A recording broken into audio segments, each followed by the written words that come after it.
"Ethan, you're staring again?" Lena said, her voice playful as she leaned across the table. I smiled. "Can I not admire my wife?" "You look like you belong on one of those travel posters," she laughed, brushing her hair behind her ear. "You and your words. You should have been a poet instead of an architect. Too many feelings, not enough blueprints," I joked, raising my glass.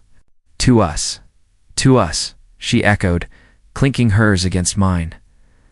Ryan's voice cut through the moment. "And to the best couple I know," he said, grinning as he slid into the seat beside me. "You two make marriage look easy." "Don't flatter us," Lena said, rolling her eyes but smiling anyway. "Grace might hear you and get ideas." Ryan chuckled. "Grace is too sweet to get jealous.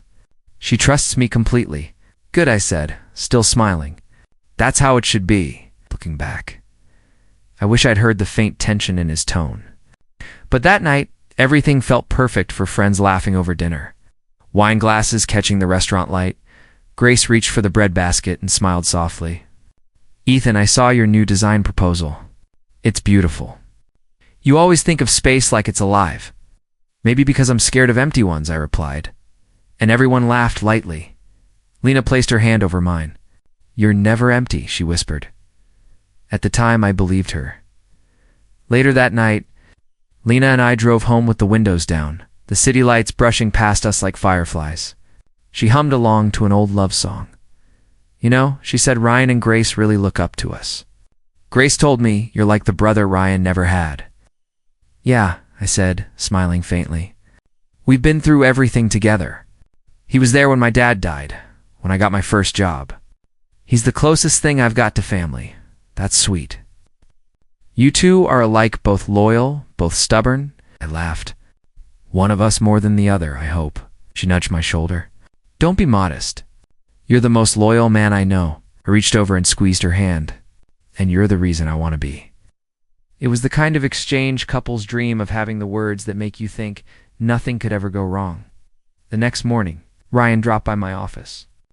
"Busy genius," he said, tossing a coffee on my desk. "You need to take a break before your brain melts." I grinned. "I'm fine. Deadlines don't wait." He leaned against the window. "Neither do wives." I frowned. "What's that supposed to mean?" He laughed. "Relax. I just mean Lena deserves some time too. You've been buried in work." I nodded slowly. "You're right. I'll plan something this weekend." "Good man," he said, patting my shoulder. "Don't let her forget how lucky she is." That weekend, Lena and I hosted dinner at home. Grace brought dessert. Ryan arrived early, offering to help with the grill. While I mixed drinks inside, I heard them laughing outside. When I stepped out, Ryan was handing her a glass of wine, his hand brushing hers for a little too long. It was quick, so quick I told myself I imagined it. Later, as we all sat around the fire pit, I watched him tell a story, his voice deep, confident. Lena's eyes followed every word. Grace nudged me and smiled. "You look tired, Ethan. Work's been heavy," I said. "But nights like this make it worth it." She nodded. "You and Lena seem so happy." I forced a smile. "We are." Inside, something twisted, small, sharp, gone before I could name it. A few nights later, I found Lena scrolling on her phone, smiling faintly. "Who's making you grin like that?" I teased, sitting beside her. She locked the screen. "Just Grace, she sent a funny meme. Let me see." "It's stupid." Stood yawning. "I'm going to shower." I watched her disappear into the bathroom, her laughter fading behind the door. My chest tightened. I told myself it was nothing. She had secrets, everyone did. But still, that look in her eyes when she laughed, it wasn't for me. I picked up her phone, hesitated, and set it down again. "No," I whispered. "I trust her." The next day, Ryan texted, "Lunch." We met at the cafe near my office. He looked distracted, tapping his finger on the table. "Everything okay?" I asked. He shrugged. "Just stress. Grace and I are arguing again. You know how marriage gets?" "Yeah," I said softly. "I know." He leaned forward. "Promise me one thing, Ethan. No matter what happens, don't lose that trust you have in Lena. That's rare." I frowned. What makes you say that? Because not everyone gets to love someone who's honest. Forced a smile. You're lucky. I nodded, but the words didn't feel right. They hung in the air, heavy and strange. That night, Lena curled beside me, her head on my shoulder. You're quiet, she said, just thinking about work. She smiled faintly. You think too much. Maybe, I said. But I can't help it when everything feels so perfect. She kissed my chest softly. Then stop thinking and just enjoy it. I closed my eyes and tried. I really did. But somewhere deep inside, a voice whispered that perfection doesn't last. I didn't know then that both the people I trusted most were already writing my destruction. I woke in the middle of the night to the soft hum of the TV Lena had left on. She was sprawled on the couch, blankets half covering her, her breathing slow and steady. I rubbed my eyes and reached for the remote. But my attention was drawn to the soft buzz of her phone on the coffee table. Curious, I glanced at the screen. A notification peeked out. I miss you already. My stomach dropped. I froze. Who is that from? I whispered to myself, my voice shaking. I told myself it had to be innocent. Maybe Grace sending a silly message. Lena always shared memes from her. My fingers hovered over the phone. Then I shook my head. No, leave it, I muttered. Don't start something that isn't there. I went back to bed, trying to ignore the gnawing feeling in my chest. The next morning, I grabbed my coffee and checked my phone. A new message from Lena. Can't wait to see you tonight, but beneath it was an attachment I hadn't noticed before. Tentatively, I opened it. It was blurry. Too blurry to make out details at first. But then my eyes caught the ring on a hand, the angle of an arm. My mind froze.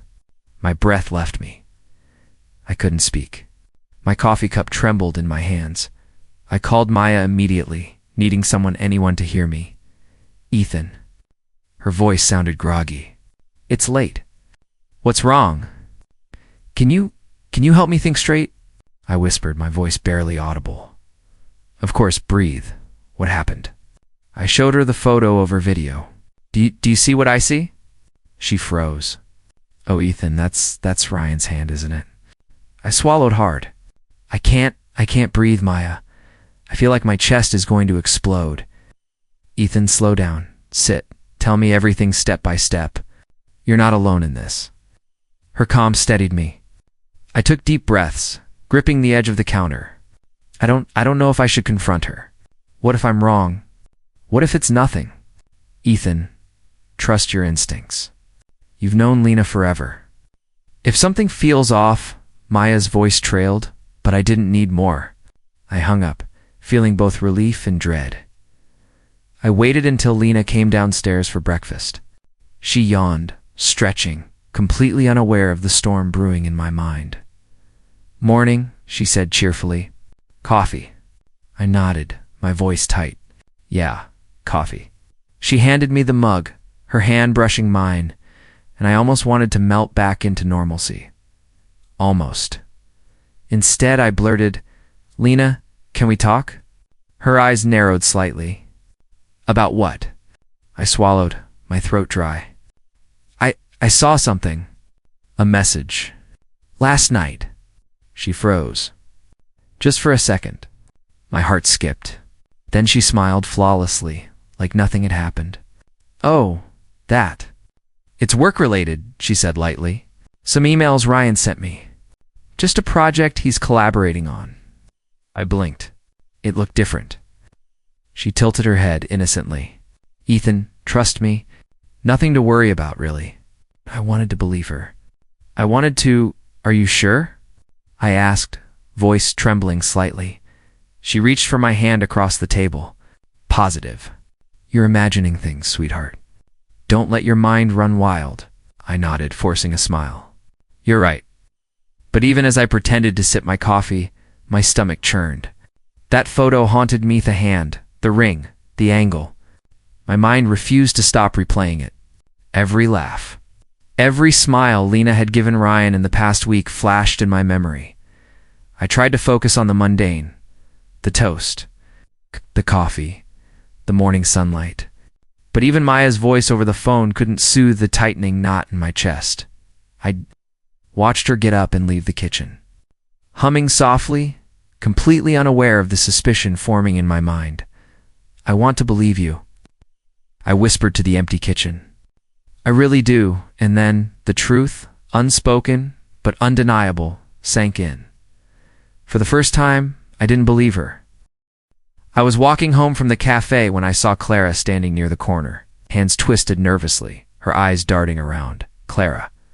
I called, stopping a few feet away. She flinched, then forced a weak smile. "Ethan, is everything okay?" I asked. Noticing her hesitation, she swallowed hard. I saw something.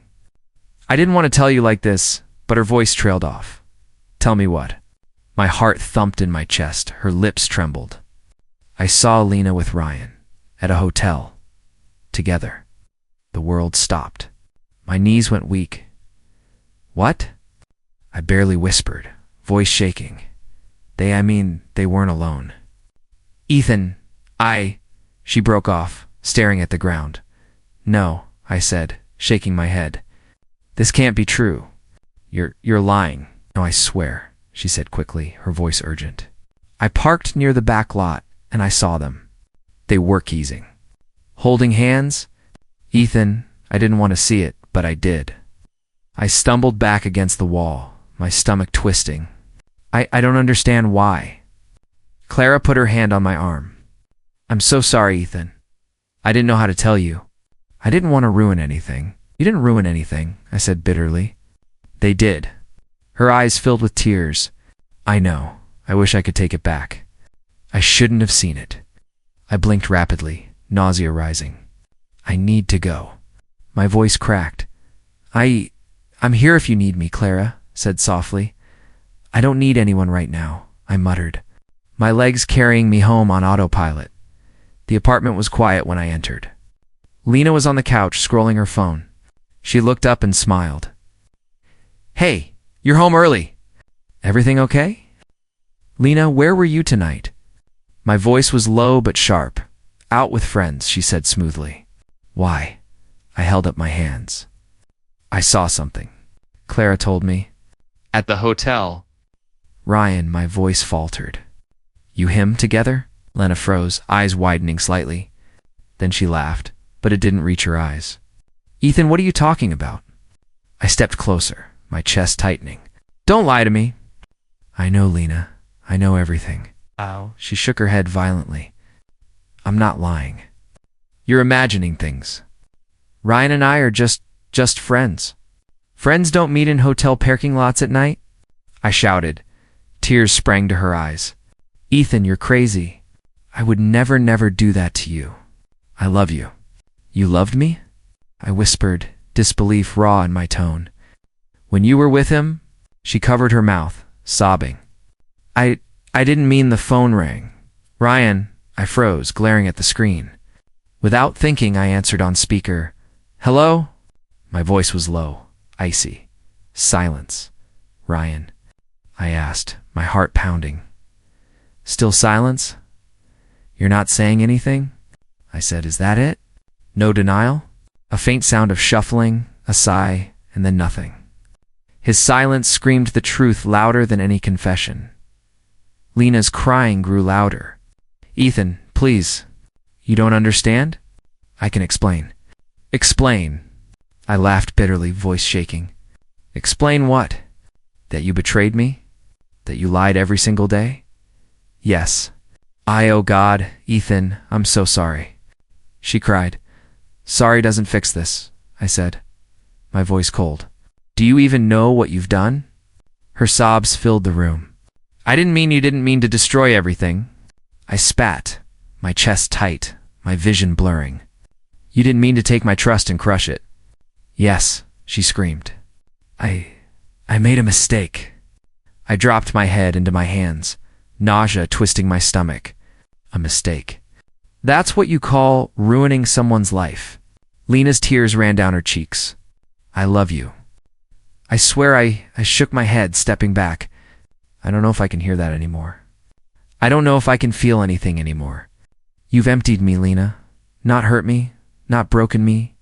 You've emptied me, her voice faltered. Ethan and I walked to the door, voice barely above a whisper. I need space. Please, don't go like this, she cried. I opened the door, glanced at her one last time, her face wet with tears, pleading silently. I didn't answer. The apartment felt suffocating as I stepped into the rain outside, heart numb, legs trembling. I wanted to scream, to break something, but my energy was gone. I wandered the streets, vision blurry, mind spinning. The betrayal wasn't pain, it wasn't heartbreak. It was emptiness, hollow, endless, and suffocating.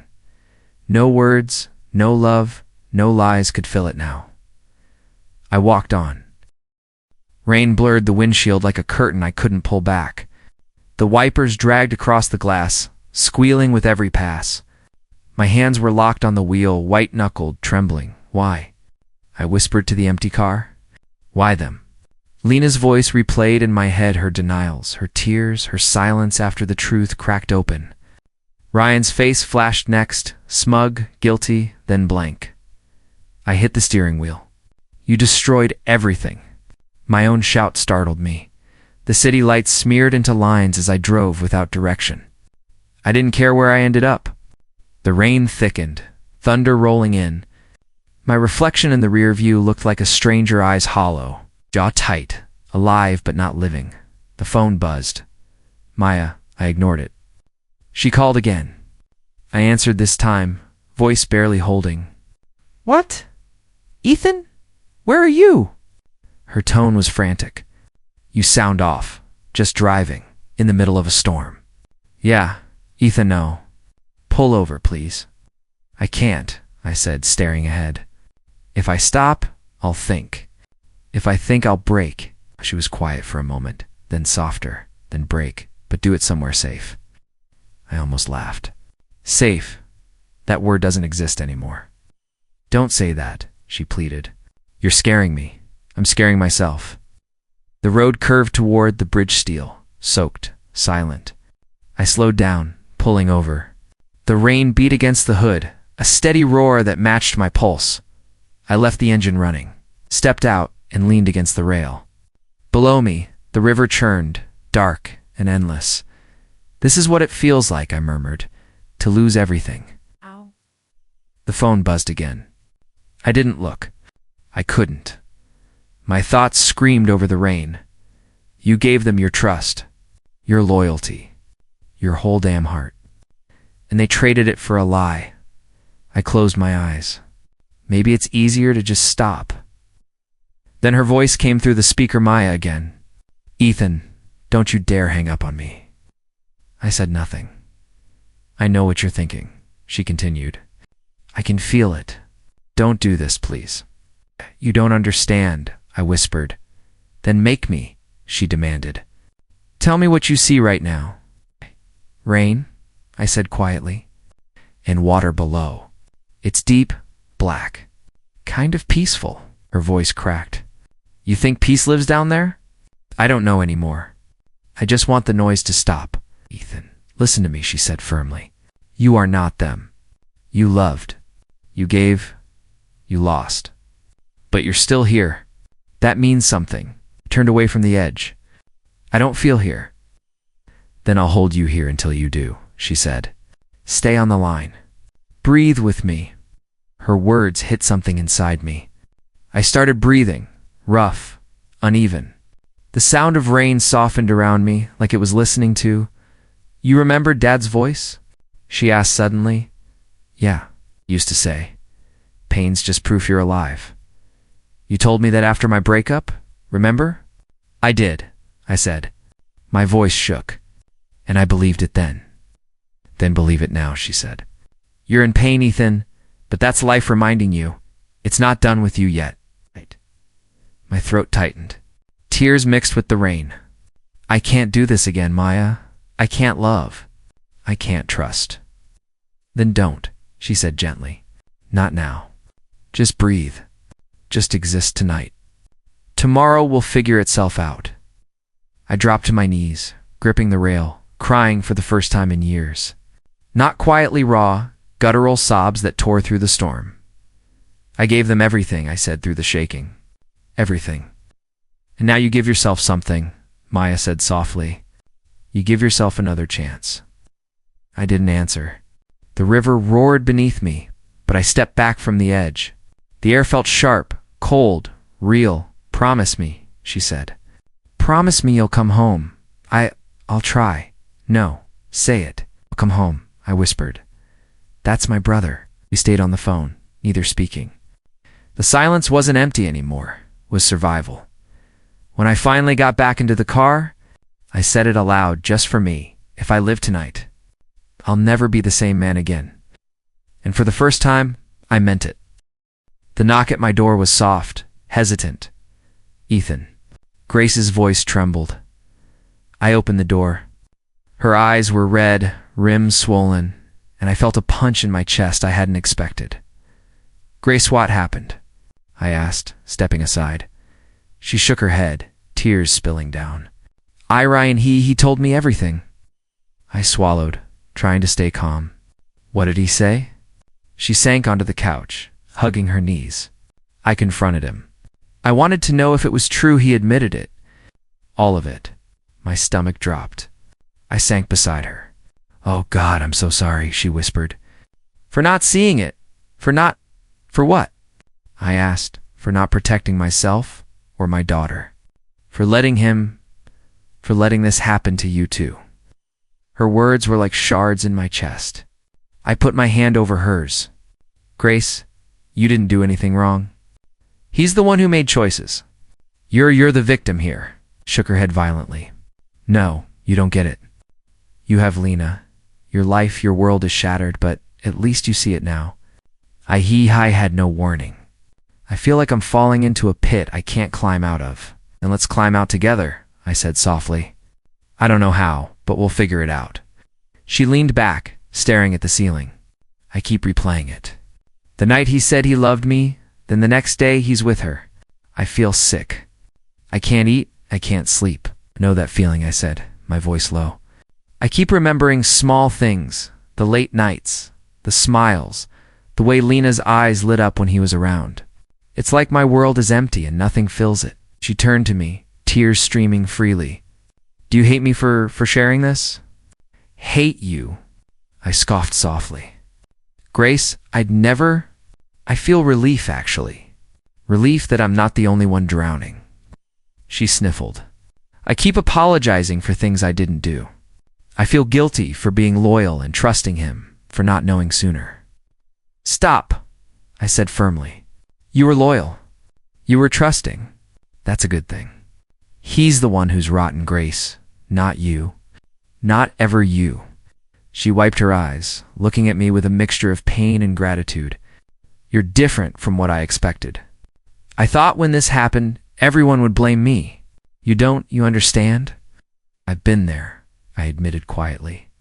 Seeing someone I trusted most betray me, it's a cold, hollow feeling. You feel nothing but emptiness. That's what we're sharing, Grace. She leaned her head on my shoulder. I can't believe he did this. To both of us. I feel broken. I hugged her tightly. I know, I feel it too. And it's okay to feel broken. But we won't stay broken. Not forever. Silence filled the room, heavy but strangely comforting. We didn't need words. Just being here, together, made the emptiness feel lighter somehow. After a few minutes, she pulled back slightly. Thank you for listening. For not turning away. You don't have to thank me, I said. I get it. Your pain is mine in a way. We're two halves of the same betrayal. She nodded slowly, wiping her tears. It's just so unfair. Why him? Why her? Why us? I don't know, I admitted. But we can't change them. We can only choose how we survive. And I choose to survive, Grace. You. She hesitated, then whispered, I choose to survive too. I offered a faint smile. Then let's start figuring out what that means. Together, if you want. She smiled weakly, just the hint of one, and I felt a small flicker of hope. Together, she said. Before she left, she stood in the doorway looking back at me. I feel lighter somehow. Talking to you? You understand more than anyone else could. I do, I said. And you understand me too. We're collateral damage in someone else's story, but at least we have each other to hold on to. Her lips quivered, and she nodded. Yes, we do. And then she was gone, leaving the room quiet. My chest heavy with the echo of her tears, yet less alone than before. We were both broken. Both betrayed, but somehow, in that shared pain, I realized we weren't entirely lost. The office smelled like coffee and paper. David dropped blueprints on my desk.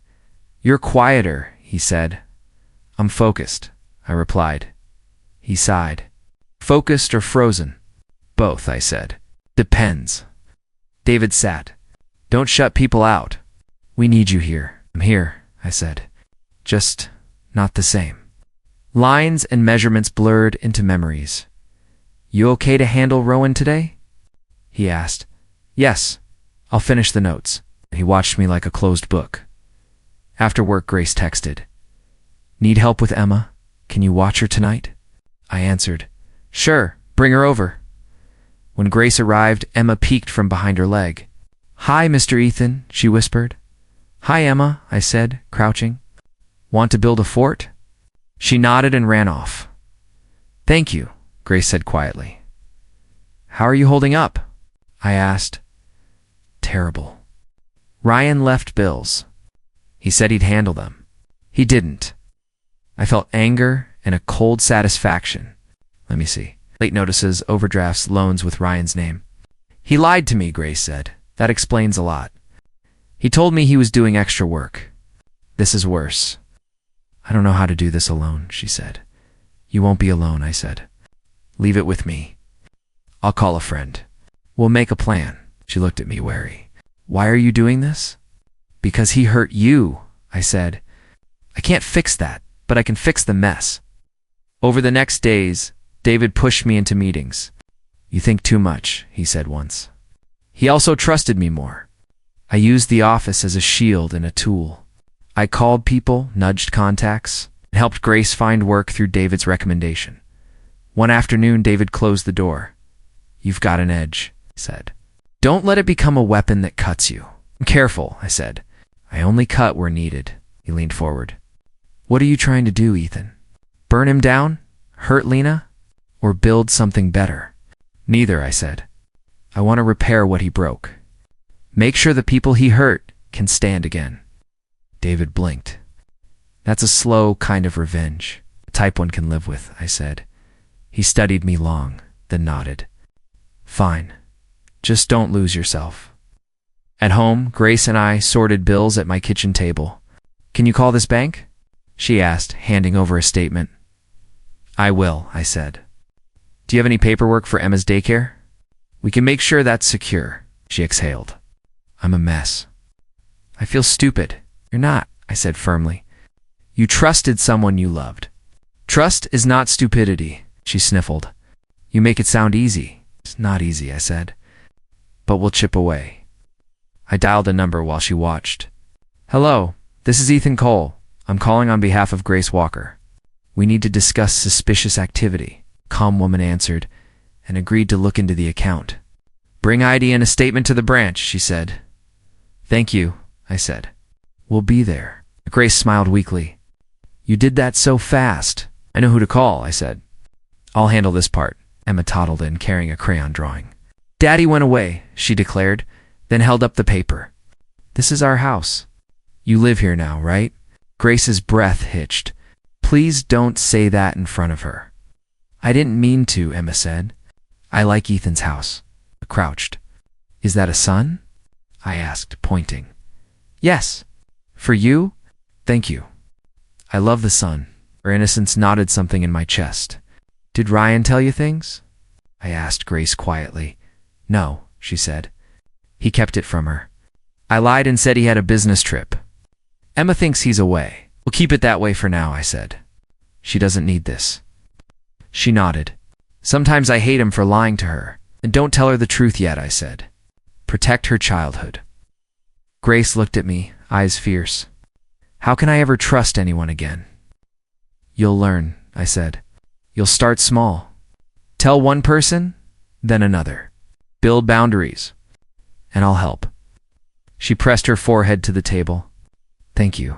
For not making this about revenge. I'm making it about repair, I said. That's my revenge. David called one night. You're everywhere these days. Helping Grace, handling clients. How do you keep the balance? I don't, I admitted. I let the work distract me. It keeps the anger useful. Yes. Just remember, he said, don't make compassion a weapon. I won't, I said. I'll keep my hands clean while cleaning up his mess. He laughed softly. You sound like a planner. I always was, I said. As bills were paid and interviews set, Grace's smiles returned in tiny increments. Emma drew more suns and asked more questions. Each small victory felt like a stitch in a wound. I checked off items on my list and felt the slow comfort of progress at night. When the house was quiet and Lena's laugh felt like distant thunder, I would lie awake thinking of those simple suns. Repair, not ruin, that became my quiet purpose. Grace stood at the door one evening. I owe you more than I can say, she whispered. Then don't owe me anything, I replied. Just live. That's payment enough. She smiled, small and real. I meant every word. I read the email twice before I let it sink in. Ryan's company was bleeding money. Investors pulling out. Lawsuits filed. And I knew exactly why. Looks like karma's got a taste for him, I muttered to myself, sipping my coffee. David walked in, glancing at my screen. I see it too. You did this? I cleaned up the mess he left, I said, trying to keep my tone light. Exposed the weak points, made them public. Quietly, very quietly. David nodded slowly. Smart. He never saw it coming. I didn't want him to, I said. He didn't want me to see the betrayal. Now it's his turn. Later that week, I noticed Lena's calls going unanswered. Friends texting me to check in. Social media posts deleted, invitations ignored. Her world was shrinking. I didn't celebrate. I watched from a distance. Observation was enough. Ethan, Grace called, holding her phone. I got the offer. I smiled. Congratulations. That's incredible. She's giving me a start date next week. Thanks to David's recommendation, she said. Good, I said. You deserve this. Finally, someone recognizes your talent instead of leaving you in Ryan's shadow. Emma toddled into the room carrying a crayon drawing. Look, I made a sun for you again. I crouched. It's perfect, Emma. You're amazing. Grace smiled, soft and genuine. She's happier. I can feel it. And so am I, for the first time in months. The night Ryan found me was a different story. I was at a bar, alone, unwinding. The door swung open. His eyes, bloodshot, wild with anger, fixed on me. You, he shouted, staggering forward. You took everything from me. I looked at him calmly, letting the words settle. No, Ryan, I said quietly, each word deliberate. You gave it all away. He froze, staring at me as if I had spoken another language. What do you mean? I mean, you betrayed everyone who trusted you, Lena. Grace? Me? You handed it to yourself. You don't understand. He slammed his fist on the bar. Drinks rattled. Bartender glared. I understand perfectly, I said. I watched you destroy your life. I thought maybe Lena would wake up. Maybe Grace would forgive. But you never stopped. You gave it all away. He shook his head, incoherent. I cleaned up the mess. I continued, voice even.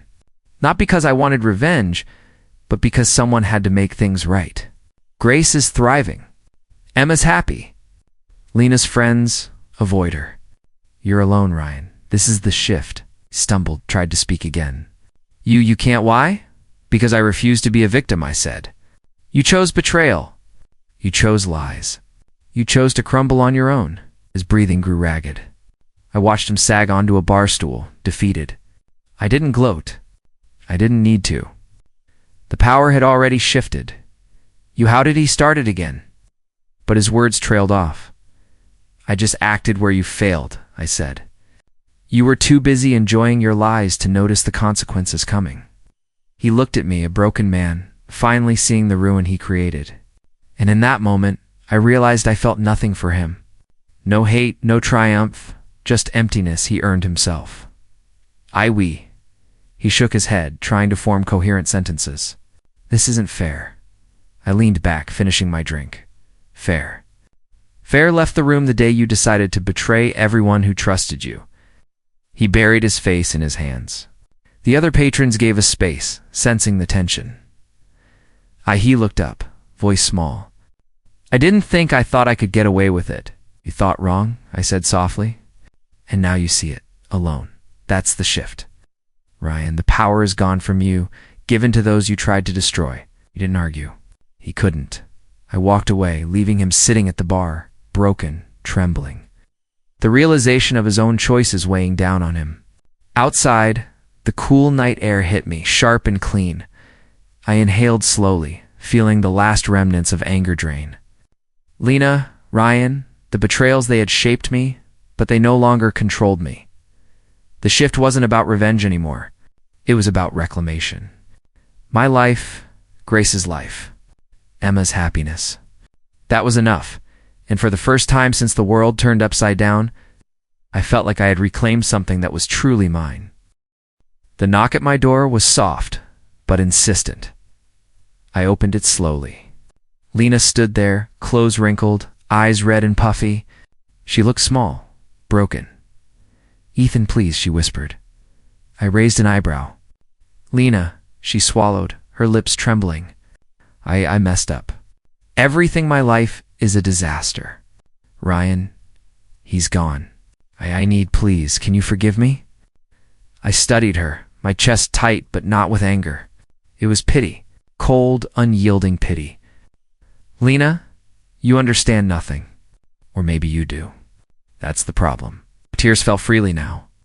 I made a mistake. You didn't make a mistake, I interrupted. You made choices. Choices that hurt me, Grace. Everyone who trusted you. That wasn't a mistake. That was who you are. She froze. I didn't mean to... You didn't mean to betray me, I asked, voice low. Because that's exactly what you did. You destroyed everything we had. Everything I believed in. She dropped her gaze. I was weak. You were selfish, I said sharply. That's what it was. Weakness doesn't explain betrayal. You chose it, Lena. Every step, every lie. Her body shook. Ethan, please, I'm sorry. Please, just give me one chance. I shook my head slowly. I forgive you, she blinked. You do? Yes, I said, but you no longer exist in my story. I've closed that chapter. You are gone, Lena. There's no room for you anymore. Her knees wobbled, and she sank to the floor on her hands, sobbing. Please, please, Ethan. I stepped back. No, I will not watch you crumble. I will not be a witness to the consequences of your choices. That was your world, not mine. Please go, I said softly. Leave. Find your own redemption. But don't expect me to be part of it. You don't get to rewrite my story. You don't exist in it anymore. She crawled backward toward the door, tears streaming, voice muffled. Ethan, I love you. I closed the door gently behind her. The sound of it clicking echoed in the empty apartment. I leaned against it for a moment, listening to the silence. Not the painful silence of loss, but the calm, steady silence of freedom. I walked to the window and looked out. The streets were empty, rain reflecting neon lights. My heart was oddly still. I expected anger, revenge, maybe even longing, but there was nothing but relief. My phone buzzed. Grace's name lit up the screen. Ethan. We're at the park. Emma found a ladybug. She said, her voice bright. I smiled, a real smile this time. On my way. Outside, the air was warm and fresh. Emma ran toward me, arms outstretched, laughing. Hi, Mr. Ethan, she shouted. Look, ladybug. I crouched to her level. I see it. You found it, yes? She said proudly. It's so tiny. Grace laughed, holding a blanket. Thank you for coming. I could feel her excitement from across the field. I shook my head, smiling faintly. Nothing could keep me away. Not today. We sat on the grass together. Emma examined the ladybug on my finger. Grace watched us, her eyes soft and warm. You've been amazing, she said quietly. For both of us. I don't know what I would have done without you. You've been amazing too, I said. You survived. You're standing again. That's enough. Emma giggled, crawling onto my lap, son. She yelled, holding up a crayon drawing she'd made earlier. For you. I laughed. Thank you, little artist. I love the sun. Grace smiled at me, the kind of smile that carried warmth without obligation. We're finally okay, Ethan. I think we really are. I nodded, looking down at Emma and then back at Grace. Yes, we are. And it feels good. Honest, real. I felt the weight of months lift, replaced by the simple, pure moments of life, laughter, trust, small victories. Lena was gone. The betrayal was behind me. The future stretched bright and open, and for the first time in what felt like forever, I felt alive. I got the call from Grace first. Ethan, he's filing the papers, she said, voice steady but soft. Divorce? I asked. Yes, he can't hide it anymore. I've been waiting for him to face reality, she said. I nodded, even though she couldn't see me. You're doing the right thing, Grace. Thank you, she whispered. It feels good. Scary, but good. I leaned back in my chair. It's time. For both of you. You'll heal. He'll have to face himself. I hope he learns. Somehow. I didn't destroy him, I said quietly. I just stopped saving him. There was a pause. You sound peaceful, Grace said. I am, I admitted. It took time, but the anger isn't mine anymore. I've got better things to focus on. Later, I heard about his company collapsing completely. Investors pulled out, lawsuits stacked up, employees walked. No one called him for favors anymore. He vanished from social circles. I didn't celebrate. I didn't gloat. I just noted it. Quiet justice, David called that evening. I saw the news, he said. Everything you warned me about, it came true. Ryan's out. Finally. Yeah, I said. It's quiet, but right. You okay? He asked. I am. It's strange. Not angry, not triumphant. Just empty, clean. Like a window finally opened after months of storm. That's good, Ethan, he said. Good to hear. You've earned that calm. I have to rebuild now, I said. Projects, dreams, life. You'll do it, David said. You always do. I met Grace at the park the next day. Emma ran to me, giggling. Look, I found a stick. I see it, I said, crouching. What will you do with it? I'll fight dragons, she said proudly. Grace laughed softly. She's unstoppable, isn't she? Just like her mom, I said. We walked together side by side. There was comfort in the silence. No awkward tension, no talk of revenge, just shared healing. You're different now, she said after a while. More settled, stronger. I had to be, I replied. I can't let the past control me. Lena, Ryan, they're gone from my life. I can focus on the future now. She smiled faintly. I'm glad you're here, with us. And I'm glad I'm here, I said. With you. With Emma, she nodded. We're careful, though. No rushing. No forcing things. Just healing together. Exactly, I said. We rebuild slowly, strongly, honestly, Maya called later that night. You're handling this well? I am, I said. Finally, the chaos is behind me. It's quiet, clean. I can breathe. Good, she said. You deserve peace. Don't let anything take it away. I won't, I said. I've learned my lesson. Saving people who don't want saving only destroys you. exactly. She said. Now, build yourself. For you? For the future? I will, I promised.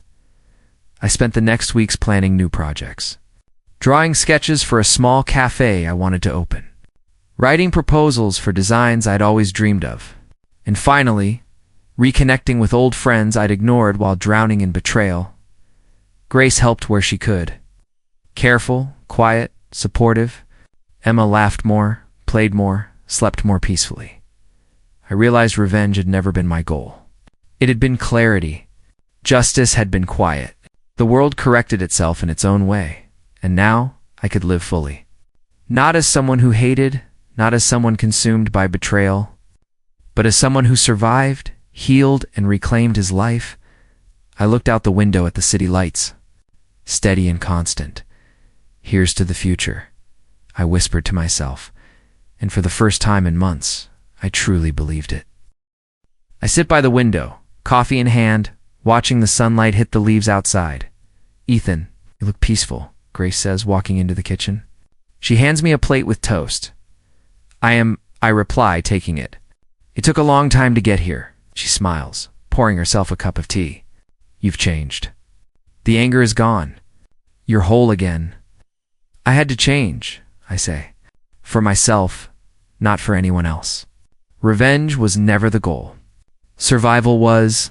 Emma runs in, laughing, holding a small drawing. Daddy, look. It's a rainbow. I crouch to her level. It's beautiful, Emma, just like you. Grace watches us quietly, her smile soft and real. We've built something good, she says. We have, I admit. Slowly, carefully, but it's ours. No illusions. No lies. Just life. She sits beside me. Do you ever think about everything that happened? Sometimes I say, not with pain, not with hate. With clarity, those experiences shaped me. They forced me to find who I really am. Grace nods. And you've rebuilt yourself stronger, better. I wouldn't call it better, I say, just honest. I see people for what they are, and I know what I'm willing to give and what I'm not. That's beautiful, Ethan. We sit in silence, listening to Emma chatter about imaginary worlds and ladybugs. I never thought I'd find peace, I say softly. Not after Lena, not after Ryan. But life doesn't wait for permission. You have to take it. Rebuild it yourself. You did, Grace whispers. You took it. And I did it for me, I say. Not for her, not for him. For me, we finish breakfast together. Emma runs off to play outside. I linger, staring out at the garden, thinking about the years that passed. Maya calls later. How's the life? She asks. Quiet, I say. Full, healing, real. That's what you wanted, she says. Not revenge. Exactly, I reply. Revenge would have eaten me alive. But building a life, caring for Grace and Emma, finding my own path, it's true victory. I'm proud of you, she says softly. Thanks, Maya. That means a lot. That evening, I sit at my desk, writing a letter to my past self. Dear me, I begin. You didn't lose love, you lost the illusion of it. And that's the greatest freedom of all. I pause, thinking about the years of betrayal, heartbreak, and anger. All of it taught me resilience, honesty, and patience. The world tried to break you, but you chose to rise. You chose life, not revenge. You chose healing, not obsession. You chose yourself. I fold the letter, placing it in a drawer. It's a message I may never send, but it's enough for me to read when I forget the lessons learned. Grace comes in, brushing hair from her face. Are you writing again? Yes, I say. To remind myself who I am? She sits beside me. I like who you are. And I like who we are, I say, looking at her, at Emma's laughter echoing from the garden. We're not perfect. We have scars. But we're alive. We're whole. We're free. She leans her head on my shoulder. Yes, free. And in that quiet moment, I know it's true. The greatest revenge was never about them, it was about becoming myself again. I smile. Finally at peace, knowing the life I chose is the one I deserved all along.